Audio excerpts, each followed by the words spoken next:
In this video, I am going to explain myofascial connection on back part of body and front part of body. And on second part, I'm gonna explain why this myofascial connection is important.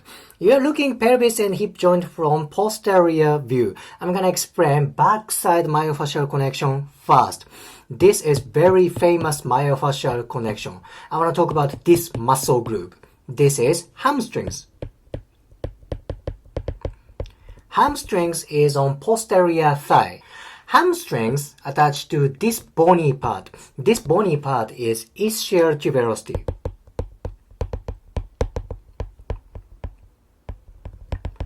Ischial tuberosity, it's basically sit bone.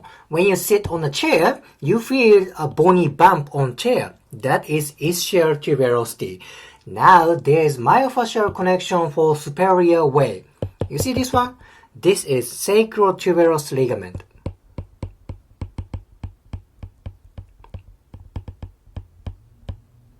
As name of this ligament suggests, this ligament connects sacrum and ischial tuberosity.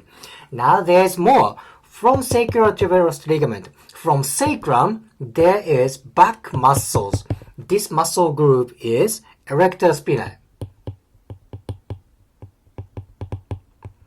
Erector spinae is famous back muscle, right? From hamstrings, and it goes to ischial tuberosity. From ischial tuberosity, there is sacrotuberous ligament. From sacrotuberous ligament, there is sacrum. From sacrum, there is erector spinae. You see this one continuous flow of back part of body. This is very famous myofascial connection. You can see this myofascial connection from famous book that is called Anatomy Trains. Anatomy Trains. This book explained more myofascial connection in human body. So if you are interested in this kind of information, please check that out. Anyway, this is backside of body myofascial connection. Let's go to front part.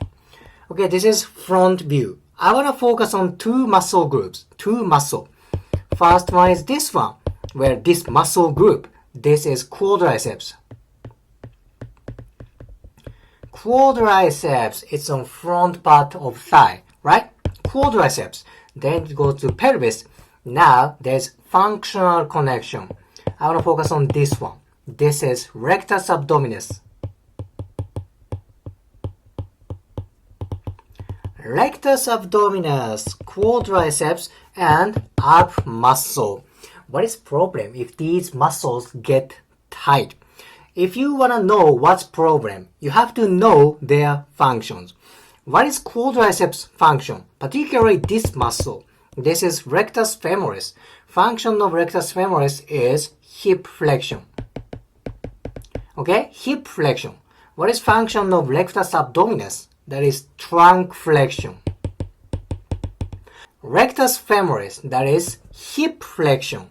Rectus abdominis, that is trunk flexion. These guys do flexion for hip and trunk. What if these guys get tight? It's hard to do the opposite movement. What is opposite from flexion? That is extension. Right? These muscles functions, that is flexion. On the other hand, it's hard to do extension. Simple enough, right?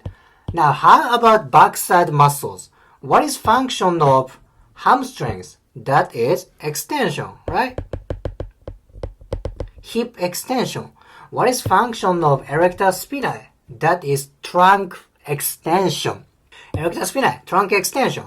Hamstrings, hip extension. What if these guys get tight? What kind of movement is hard to do? That is trunk flexion, right?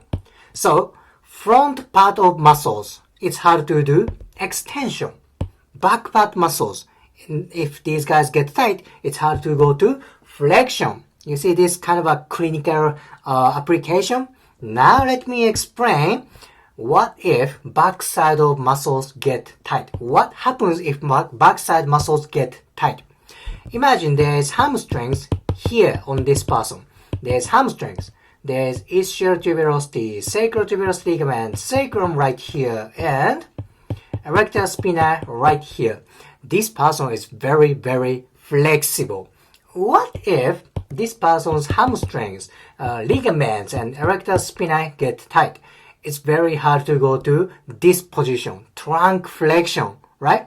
If this person is not that flexible, maybe this forward bending position is like this much. This person couldn't go to this much. Does it make sense? You see this relationship? Hamstrings, sacrotibialis ligament, sacrum, erector spinae. If these guys get tight, it's hard to go to trunk flexion. Maybe this person's trunk flexion would be like this much. Does it make sense?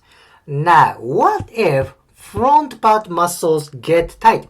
Maybe if this person's rectus abdominis get tight. Maybe this person's rectus femoris get tight. What's gonna happen? She wouldn't go this much further because front part muscles get tight. It's hard to stretch out front part. Now, she couldn't go this much further, right? Now, what if both sides get tight? That is a good question. Maybe if this person's backside gets tight, she also couldn't go this much further because backside tightness kind of inhibits extension movement. If extensor gets tight, it's hard to go to extension. It sounds very weird, but it's very common. If backside gets tight, it's hard to go to extension. On the other hand, if front side gets tight, it's also hard to go to flexion. If there's tightness, it's hard to go shortening, right? If there's tightness, it's hard to go for both stretching out and tightening up, shortening up. So this myofascial connection relationship, this kind of a front-back relationship is very, very important. Again, I take this information from the book called Anatomy Trends. There are more myofascial connections in human body, so if you are interested in this kind of information, please look that up. If you liked today's video, please hit the like button, comment, and subscribe. See you next video.